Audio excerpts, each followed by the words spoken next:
Class തുടങ്ങിക്കഴിഞ്ഞപ്പോൾ നമ്മളെല്ലാവരും നർത്തകരാണ്, കലയെ ഇഷ്ടപ്പെടുന്നവരാണ്. പക്ഷേ നമ്മൾ ഇനി ഒരുപാട് ദൂരം പോകാനുണ്ട് എന്നുള്ളത് തിരിച്ചറിവാണ് നമ്മൾ കിട്ടിയത്. നമ്മളാരും ഒന്നും ആയിട്ടില്ല, കാരണം നമ്മളിനി എന്തൊക്കെയോ ചെയ്യാനുണ്ട്.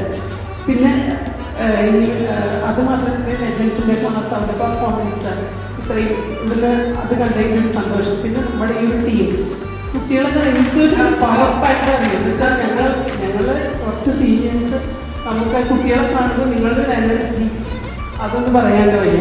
പിന്നെ നമ്മുടെ വോളണ്ടിയേഴ്സ് അവരുടെ നമ്മളോടുള്ളൊരു കൊണ്ട് ശരിക്കും പറഞ്ഞാൽ ഫുൾ ടൈം ഈ വോളണ്ടിയേഴ്സ് ടീമിനെ ശ്രദ്ധിച്ചാൽ മതി.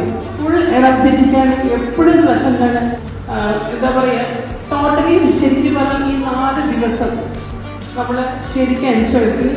എന്നെയൊക്കെ സംബന്ധിച്ച് ഞാൻ ഡാൻസ് പഠിപ്പിക്കുന്നത്, ക്ലാസ് എടുക്കുന്നത്, പക്ഷേ അതെല്ലാം ജീവിതത്തിൻ്റെ ഭാഗമായി ഇങ്ങനെ കൊണ്ടുപോകുകയുള്ളൂ. ഈ ഒരു 4 ദിവസമാണ് നൃത്തം എന്ന് പറഞ്ഞാൽ എനിക്ക് വേണ്ടി ചോദിച്ചു പറയുന്നത്. അത്